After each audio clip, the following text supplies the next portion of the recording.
Smarterfan.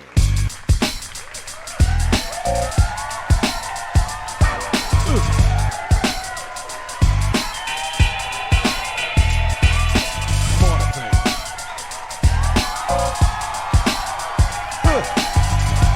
Yeah. Smarterfan. Hey, Smarterfan family, welcome to another segment of Smarterfan podcast where we bring you behind the veil of sports, business, and life. I'm Joe, and this is Barry. How you doing, Barry? I don't know. Arch Manning in Texas, the Titans, baseball, Formula One. Man, everything's going on crazy in October. Yes, I'm doing it good is. though. I'm doing good. How you feeling? Oh, I'm feeling just fine, man. I'm just feeling fine. Awesome. What we got going on tonight? Well, the Yankees Blue Jays. Right now, Oh, hello. Vlad Jr. He's been killing the Yanks. I mean, he's hit 3 home runs in 3 games. Okay. So, and the Yankees, the first 2 games, they just couldn't seem to get out of their way. You know, the starting pitching ERA was horrible. The bullpen was no better. You know, he lasted 2 1/3 in game 1. Freed lasted 3 in game 2, and Rodon lasted 2 1/3 in game 3 and gave up 6 runs. So after he gave up that 6 runs, everybody was like, "Oh, here we go," you know. So then, on top of that, one of those runs could have been avoided if Jazz wasn't napping at second base when they threw the ball in. So he's standing there with the ball. Meanwhile, the guy's running the third and heading home. So then he turns around, throws the ball too little, too late. So I mean, he just I don't know. He just Interesting. makes Interesting. such bonehead decisions sometimes, Interesting. you know. Interesting. And so I mean, but they bounced back. They got it to 6-3, and then that's when Judge hit the shot.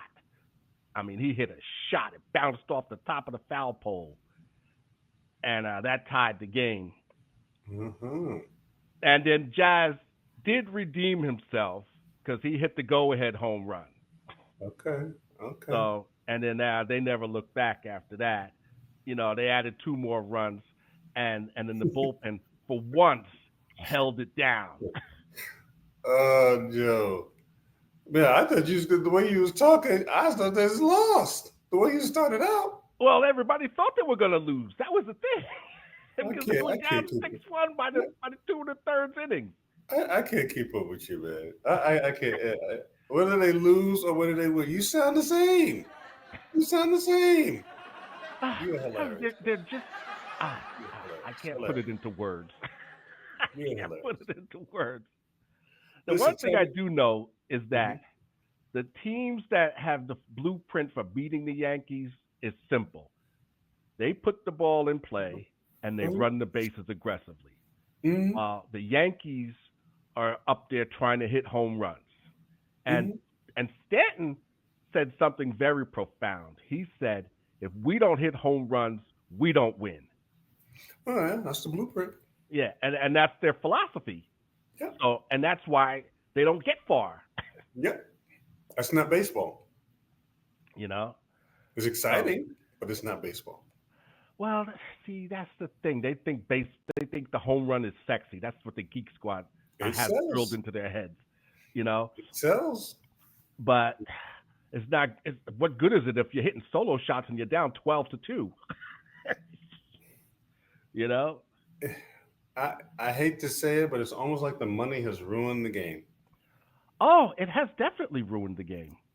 And I don't even like saying that because that doesn't make any sense in the sense that no, the money shouldn't be ruining the game. The money should be making the game better.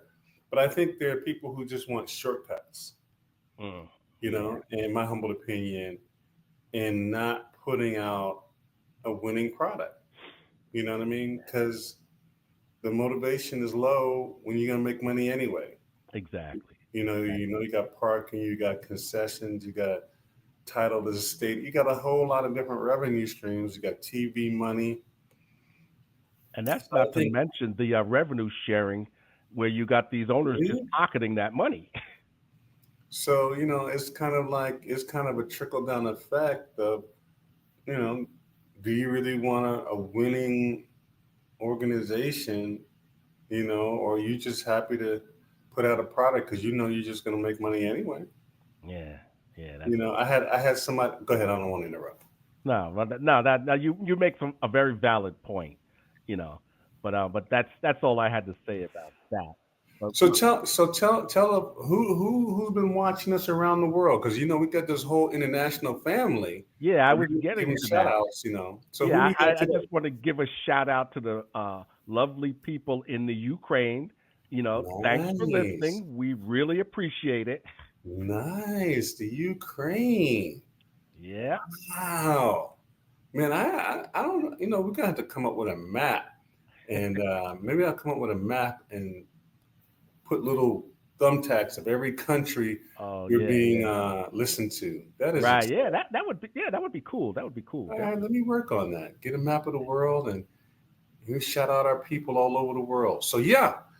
So I know we got a guest tonight. What's going on with that? Yes, we do. And he is a New York Knicks aficionado.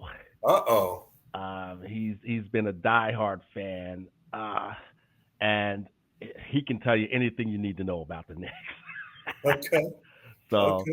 we'd like to bring him on, and his name is Mr. Kurt London, All right. Okay. or Kurt the Magnificent. Uh, Kurt the Magnificent. Good yes. evening, sir. How are you? How you doing, Barry, Joe? How you doing? Thank you. Good. He sound like he on the mic at Madison Square Garden. He got the whole look and the whole vibe. Oh man. Yeah, Clyde Frazier and Mike Breen. Listen, at my house, it is the garden. Trust me, it sounds like the garden. I make it the TV and the sound system sound like the garden when we watching the Knicks game. Nice, nice. So give us some history, brother. How did you? I love your name, Kurt the Magnificent. I love that name.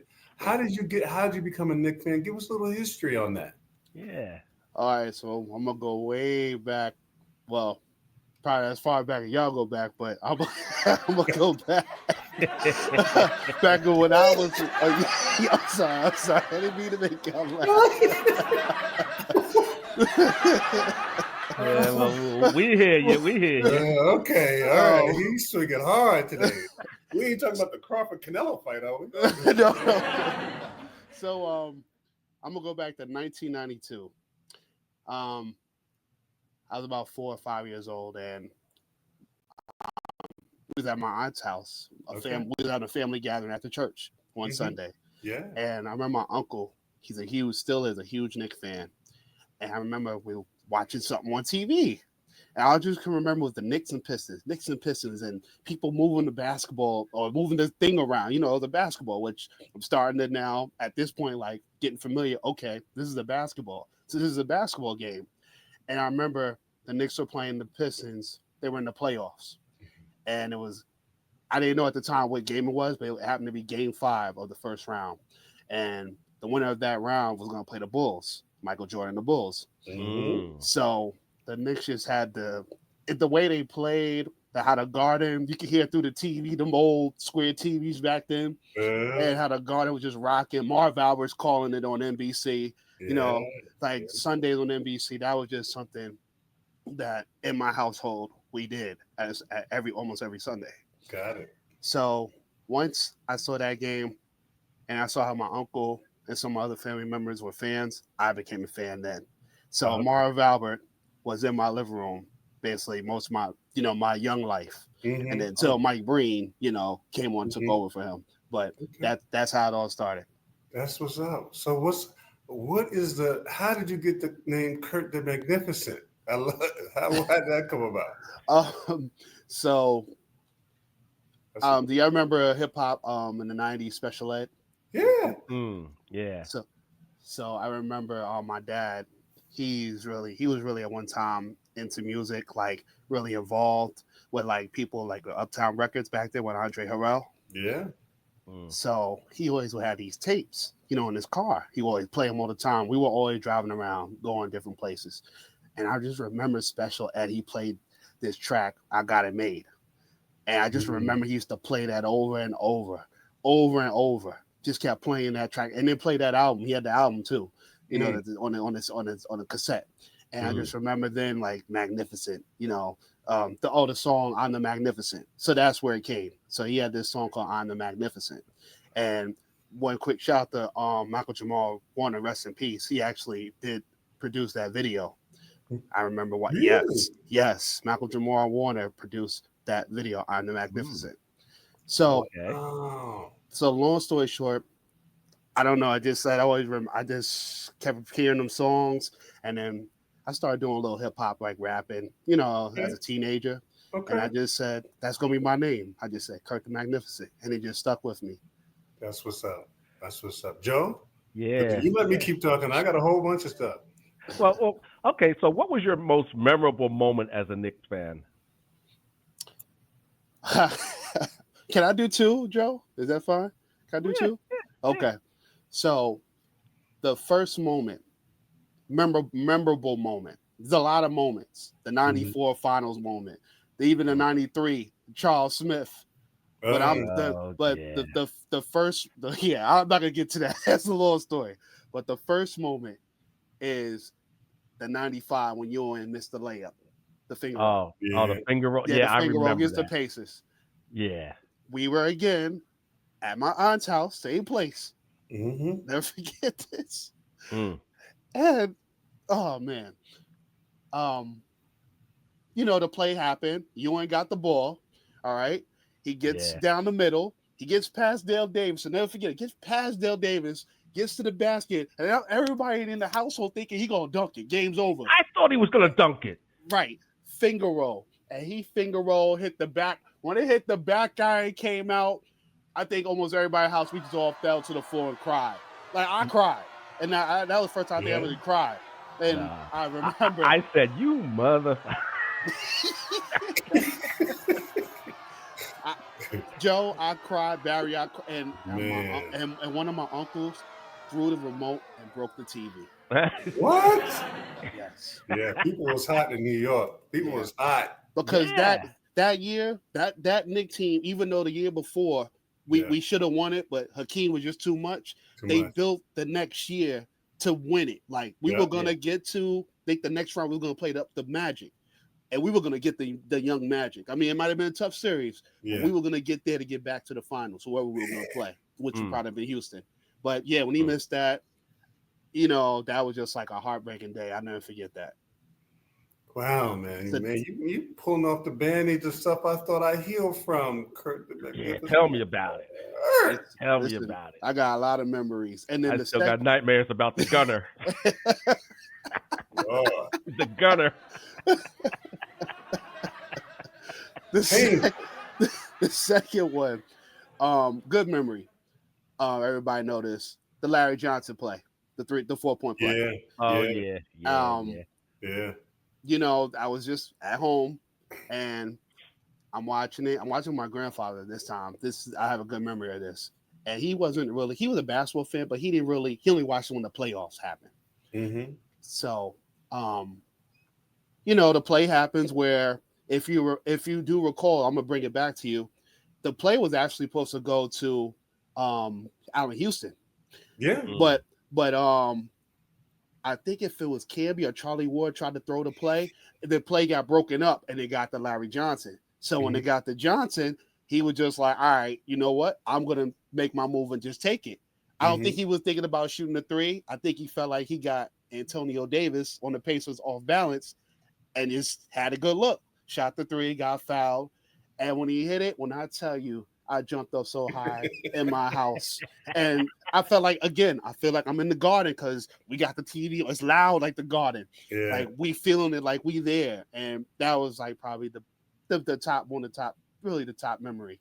It was really one of the top three. I got a bunch of them, but that was really one of the top memory. I'll never forget. That is awesome. I remember seeing an interview with John Starks, and he said that the night he dunked on Jordan, he said as they were going back up the court, Jordan said, by the end of the night, you will be calling me Mr. Jordan. And then Jordan lit him up that night.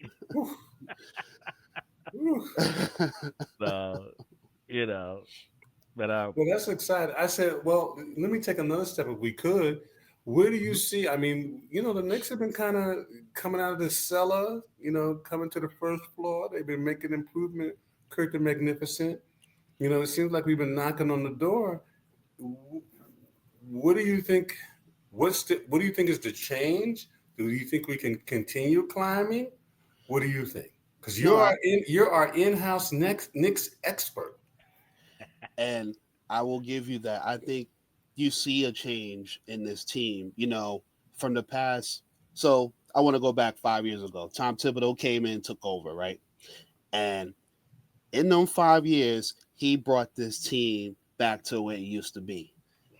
I hated to see him go, but I felt like his ceiling was at the end. I felt like he couldn't do no more. Felt like he should have played a few more players in the playoffs last year, the last couple of years. And also, he running the starters ragged in the season. So when the playoff time come, they ain't got enough juice left to really do what they got to do. And that's if they weren't hurt. Right, Joe. So I just feel like with this team this year, and I watched the two preseason games so far. Okay. And the way the offense it looks more open, more fluent, but they run it at a faster pace. And on the rebounds, they looking to run. Like they're not just trying to set up offense; they looking to try to run and get some shots, just like the Golden State Warriors. This is where Coach Mike Brown comes in because he comes from that. He comes from the San Antonio system as well. He was coaching. He's coached from Cleveland Cavaliers with young LeBron. Yeah. He had a stint with the Lakers for a little bit, and then he had that last stint with the Kings, which he brought them to the playoffs, and they hadn't been to the playoffs. Or he got there in almost like 15 years. Right. Yeah. So I think with this team, with the Knicks, with him coming in, him bringing his structure, and hopefully now with the defense, I want to see more how the defense is going to correlate. And if you get the defense on tight, and with his offensive scheme and with the guys that they have, the Knicks, besides Cleveland, a healthy Cleveland Cavalier team, and maybe a hungry Detroit team, the Knicks should take the East right now because everybody, Boston's down, Indiana's down. I just think the Knicks, this is really their chance now. It's opportunity. Yeah, that was going to be my next question. Who you think was going to come out of the East? And well, you put that together. There's a window there, Kurt. There definitely is a window. Let's see if they could take advantage of it. Right. Yeah. Yeah. So, when we talk about, you're giving us a vision of the past, you're giving a vision of what's going on now. Where do you see, Kurt, as we wrap this up a little bit, where do you see the gaps? Like you said, you saw two games. You get, what do you think is going to really put us over the hump? What are the two things that you think, if we can get these two, Barry and Joe, we'll be in the hunt. We'll be in the hunt. What do you think those two things are? Far as us just be able to get to the finals and maybe win it. That's what you're asking, Barry? Yeah. I'm sorry. No, it's okay. I just think it's got to be, first, everybody's got to be healthy. Or at least there's going to be some type of health. So this is where I think Mike Brown comes in because he's going to play everybody. So those starters ain't going to be playing all the minutes like Thibodeau would have been playing them. Even when we blowing out teams, Mike Brown going to sit them starters down, let them other guys get some run. Yeah. They're going to let them play. So I feel like that's one thing where I think we can help with that. So when we get the playoff time, we'll be a little fresher. Definitely. And the other thing is it's just got to be consistent. I'm not saying it's 100%, but the defense has got to be there for the Knicks. The defense has got to be there somehow, some way. It's got to be like. So I'm gonna go back. Last year, I felt like Tibbs could have figured out a way to throw like a little zone in, just to mix things up because there's certain teams you have to kind of do that with. You gotta get help. Sometimes you need help. Yes. So I feel like with Mike Brown, I feel like I think he's gonna have that. Where it's going to be different things on defense where it can help. And they got the roster for it this year right now, to me. They picked up a few bench players. Jordan Clarkson. I love that Jordan Clarkson pickup. That was great. And Yabusele, who came from Philadelphia, who did well last summer in the Olympics. Okay. And they also they picked up Malcolm Brogdon, backup point guard. Okay. Yeah, I just saw that. Yeah. Yeah. So I think they got some pieces off the bench to help now with the starters. Yeah. And I just think we if we fresh going into the playoffs and we should be good to go. I really think again, like I said, besides Cleveland and maybe Detroit, we got the chance to come out the East. Detroit gave him a run. Right. They gave him a run. Those are some young boys right there. Right. Joe, they one piece away. If they get one like good piece, Yeah, it's true. They right there. They right there. They right there. Yeah. That's true. Detroit is oof. Lord have mercy. Yeah, they're young and they're hungry. Yes. Very hungry. Very hungry. So listen, Kurt, man, listen, I hope we can get you on here some more. You got some great stuff, and I know we even scratched the surface. Kurt the Magnificent, we would just want to say thank you for coming on, being our special guest.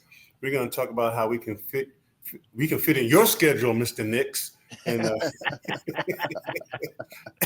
be on your rotation and get you in here and get your insights on the league, what's going on, of course, with the Knicks. Yes. And any other stuff going on in the league. You're going to be kind of our league, hopefully our league insider to give us the inside scoop of what's really going on in today's NBA, which is very different, my friend. Very different. And I would love to do that, Barry and Joe. Awesome. And awesome. I really would appreciate that. Can I add one more thing before y'all let me go? Sure. Okay. I didn't know how much time y'all had left. So, Joe, you brought up John Starks. So my mom was a huge fan of John Starks. Now, she probably was a fan more because he looked really good, light-skinned brother. You know? But she was a huge fan of John Starks. Made me become a fan, playing-wise, of John Starks. Like, I loved his tenacity. I loved how he would come out, just fire the team. He guarding Jordan. He's guarding the guards. He's playing, and he's picking up 94 feet, and he's giving everything he got. That I felt like that's where New York, you talk about the hard nose, the grit and grind. John Starks was definitely that. So he was like the first one to I'm like, yo, I like John Starks. Pat Ewing was the man. Don't get me wrong, he was the man. But John Starks was the guy that like ignite. And this, I hated for him in Game 7 of the Finals '94. I hated that happened to him. But you know, it is what it is. Yeah. And so I just wanted to express that part with you. With that was Starks and and another thing, Allen Houston. I played Barry and Joe. I think I told you this before. I played basketball. I grew up playing. I played high school ball. Okay. I won a state title. Oh, nice. Thank you. I was an all county, all conference, junior and senior year. What school? And Alexander Hamilton. It's up in Elstree. Oh, okay. White yeah, Plains. I know. I grew up on Hillside Avenue. So I'm off of Payne Street, near Payne Street. Yeah, I know where you at. Yeah, wow. Mazzell Park, like literally right around the corner. Yeah.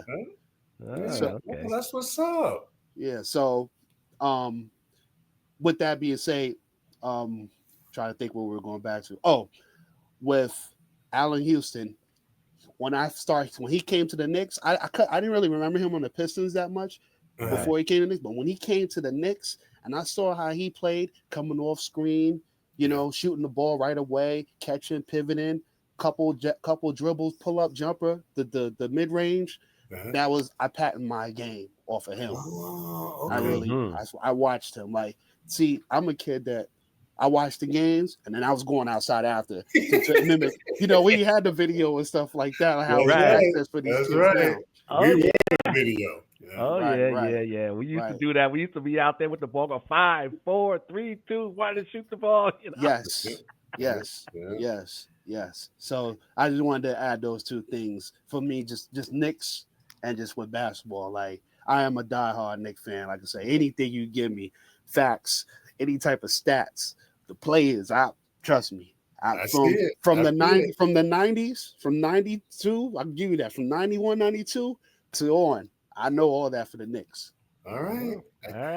You got another one, Joe. Another one. Man, Kirk the Magnificent. We got another insider.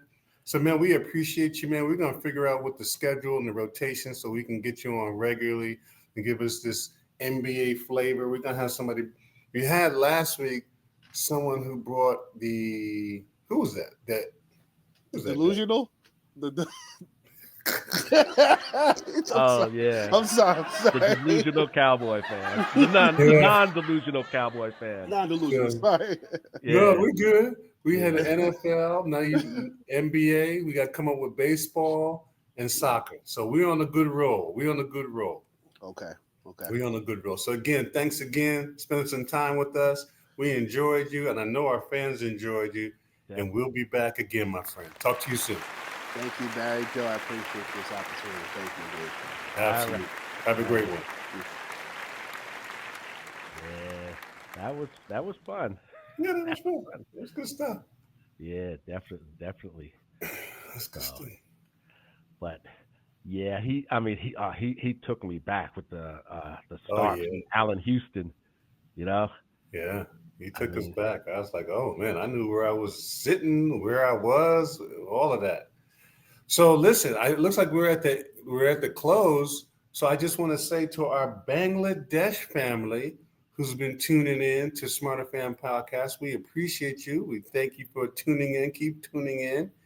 And Joe, as we always say on Smarterfan podcast, stay in the game. Stay in the game. Have a great week. Be well.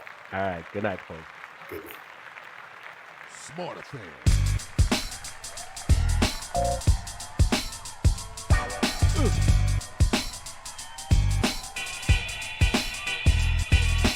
Smarterfan.